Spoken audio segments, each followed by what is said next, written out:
An old retired man once stole a painting worth 10 million taka from a London museum. But his reason for the theft was completely different. In fact, instead of punishing him, the government honored him for what he did. Yes, this was no ordinary theft. There was a true story behind it. So friends, today I'll tell you the story of the movie, The Duke. Let's not waste any time and get into it. The story begins in 1961 in Newcastle, England. There lived an old man named Kempton Bunton. He was a writer by profession, but sadly, no publisher ever agreed to print his work. Still, he never stopped writing. One day, he went to the post office to mail his latest manuscript to a publisher. The next day, we meet a middle-aged woman named Diana, who worked as a housemaid for Mrs. Gollin. While cleaning, Mrs. Gollin said, "I saw a job ad for a storekeeper on the street. You can tell your husband it might be a good job for him."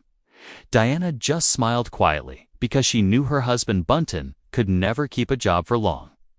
The next day, Bunton's son Jackie was riding home on his bike when he saw some TV inspectors standing outside their house. Jackie quickly went in through the back door and found his father dismantling parts of the television. When he asked why, Bunton said, "Go outside and keep them busy for a while, let them in yet." Jackie tried to distract the inspectors with small talk, but eventually they forced their way inside. They found Bunton watching TV. One inspector said, "We have proof you've been watching BBC. Show us your license." Bunton replied, "I don't watch BBC. I only watch other news channels. See, I've removed the part needed to receive BBC broadcasts."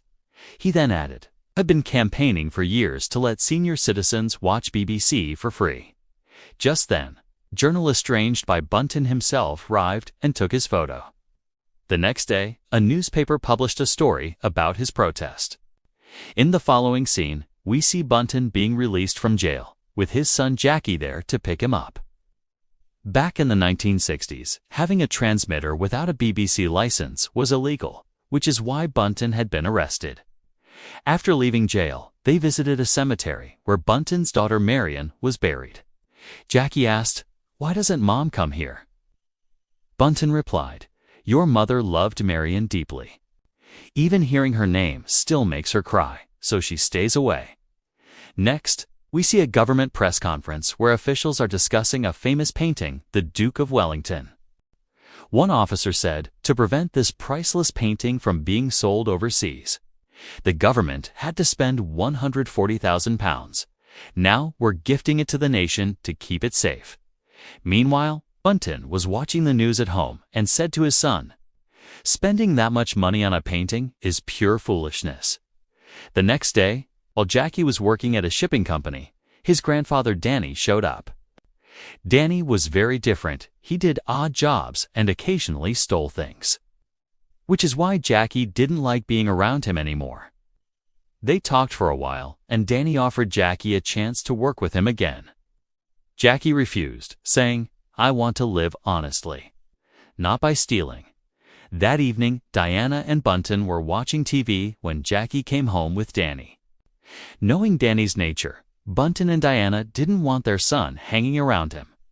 After a bit of conversation, Diana told Danny, "Why do you keep doing wrong things? Do something good for once." The words offended Danny, and he left angrily. The next day, Bunton went to work. He had been driving a rented cab for months, but that day his manager scolded and fired him for giving a free ride to a retired Army officer the previous day. That act of kindness cost him his job. Bunton was hurt. He knew how hard life was for the elderly, which is why he often campaigned for their rights. The following day, Bunton and Jackie went out to protest, demanding free TV licenses for senior citizens. Almost no one signed their petition until Mrs. Gollin came by and signed it. Bunton was thrilled. Just then, heavy rain began. Everyone else left, but Bunton stayed on the street, continuing his protest in the rain. That evening, Mrs. Gollin saw him standing, soaked, and felt sorry for him. When Bunton got home, Diana scolded him. Bunton said, "Tomorrow I'm going to London to meet some politicians." If my campaign doesn't work, I'll give everything up and do whatever you say the next day. He really did go to London. But no one agreed to meet him. Frustrated, he sat alone until he noticed a museum behind him. Inside hung the famous painting of the Duke of Wellington. At night, someone broke into the museum, evading the guards, and stole the painting, the Duke of Wellington. The next day, the news spread. £1 billion painting stolen. The government announced that this was no ordinary theft. Seemed like the work of a professional criminal. But the surprising thing was the painting was now in Bunton's house. He told Jackie, "We need to hide this painting." Jackie secretly placed it behind a wooden panel on the back wall of a cupboard and covered it so no one would suspect anything. Then Bunton wrote a letter to the police and mailed it from another city so that his address couldn't be traced. He then took a job at a bakery, but he couldn't focus. His mind wandered and his work suffered. Meanwhile, Bunton's letter reached the police. Handwriting experts analyzed it and concluded it was likely from an elderly man, known in the area as a protester. Days passed. Bunton checked the newspapers every day to see if there was any reply, but nothing came, not even from the police. Frustrated, he removed the museum sticker from the back of the painting and sent another letter, enclosing it as proof. This time, the police realized the painting was indeed with the thief. A senior officer read the letter and learned that the thief demanded £140,000 not for himself, but to donate to charity. The officer immediately ordered, no matter what, this thief must be caught and punished according to the law. That night, Bunton received another letter, this time from a publishing house. It said that his play script had been rejected. Bunton felt deeply disappointed.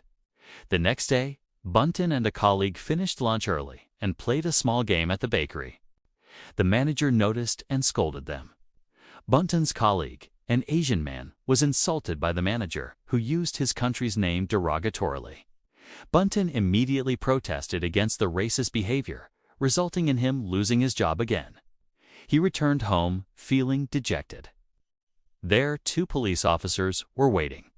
His elder son, Danny, and Danny's girlfriend, Pamela, were also present. The police told Danny, "You are required to appear in court as a witness in the painting theft case." That night, the family had dinner together. Danny and Pamela went upstairs, sitting near the cupboard in an intimate moment, when a sudden noise came from inside it. Pamela, curious, opened the cupboard and saw the wooden panel hiding something. Through a small hole in the panel, she saw clearly the missing Duke of Wellington painting. She realized it was hidden in the house. The next day, newspapers reported, if the thief returns the painting, the money from its auction will be given to him.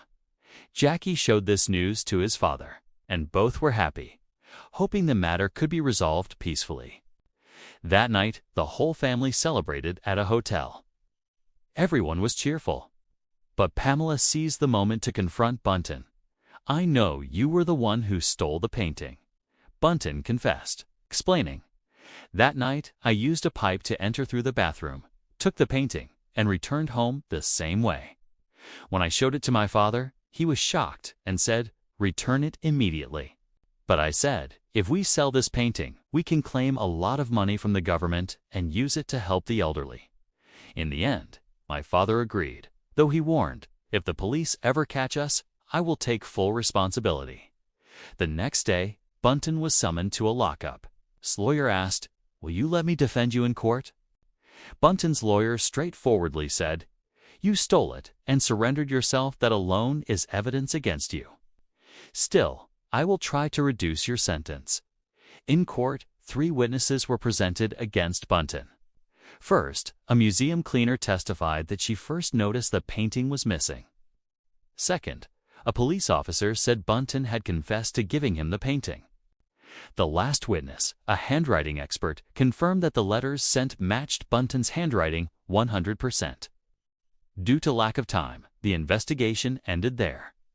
That night, Jackie had a minor argument with his mother, Diana, and, in his frustration, admitted, "I stole the painting. Dad surrendered himself to protect me." Diana was surprised and asked, "When did you go to London?" Jackie explained, "I went there for some work. I saw people spreading false stories about Dad, so I went to the museum, saw the painting, and decided then and there to take it at night. He entered the room from there and stole the painting. The painting was hidden inside the wardrobe. Pamela used the theft to blackmail them, saying, 'Half of whatever money comes from the auction must go to me, or I will tell everyone the truth.'" Hearing this, Bunton was stunned. He told Jackie everything and said, "You stay here. I will go home and hide the painting." When Bunton returned and was packing the painting, Diana arrived, clearly following him. A big argument broke out between them over the painting. Bunton tried to explain, "I will go to London.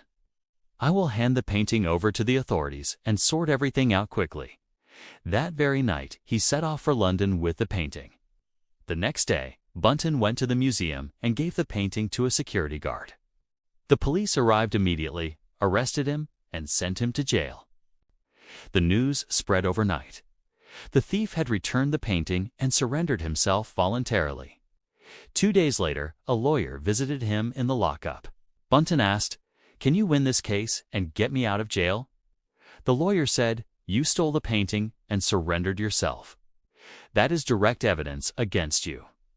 The court will punish you. I will try to reduce your sentence." The next day, Bunton was brought to court. The judge asked, "Did you steal the Duke's painting?" Bunton answered, "No, I did not steal it." The prosecution then presented 3 witnesses. The first was the museum cleaner, who said, "I was the first to notice the painting missing." The second witness was a police officer who told the court, "This man came to me and handed me the painting, admitting he stole it." Finally, a handwriting expert testified that the letters sent by the thief matched Bunton's handwriting 100%. Due to lack of time, the investigation could not proceed further that day, and the hearing was adjourned. That night, Jackie and Diana had a small argument. In the heat of the moment, Jackie confessed, "I stole the painting. Father surrendered to protect me." Diana, surprised, asked, "When did you go to London?" Jackie replied, "I went to London on business related to Father. I saw people saying bad things about him, so I went to the museum and saw the valuable painting. I made a plan right then." According to Jackie, the room where the painting hung was usually empty at night, and a bathroom next to that room had a window that opened to the outside. One night, Jackie used a pipe to get into the bathroom. From there, slipped into the room, took the painting, and exited the same way. He returned home from London that night and showed the painting to his father. His father was shocked. When asked to return it, Jackie proposed, "If we auction this, we could claim a large sum from the government." Bunton agreed to the idea, though he warned, "If the police ever catch us or try to arrest us, I will take full responsibility." The next day, the court reconvened. The prosecution said, based on the evidence, it was clear Bunton had stolen the painting and asked whether he would now admit it. Bunton said, "Yes, I stole it, but not for myself." He explained to the judge, "I saw on TV that the government had spent £140,000 to secure the return of the Duke's painting. I thought if I return the painting and the government pays that money, I will give it to charity." The opposing counsel angrily objected, "My lord, this is false. Tan has already been jailed for watching BBC without a license, and he has led a free TV for old people campaign. Should we excuse a criminal elderly man and set a precedent?" Bunton cut him off and said, "I had a BBC transmitter at home, but I do not watch BBC.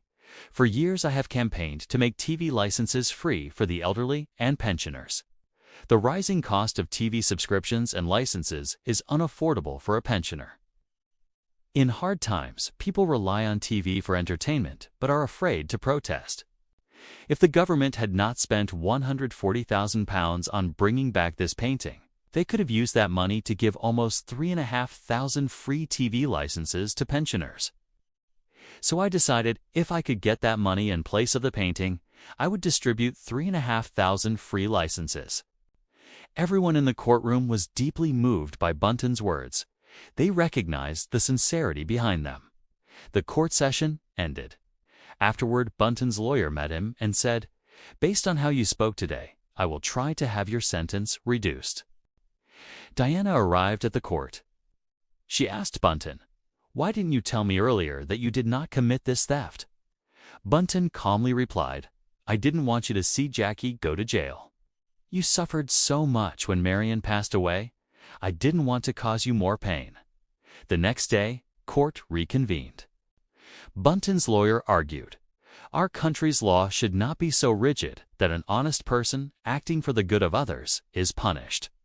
If a neighbor borrows something and returns it late, do we call them a thief? Of course not." In the same way, Bunton's actions were not for personal gain. They were to restore rights for the elderly and to make up for the government's failure. He returned what he took and even surrendered himself. This cannot be called theft. By request that Bunton be freed as a good man. The judge responded, "Even if the intention is good, taking something from a museum is theft. I will consider it theft and leave the verdict to the jury."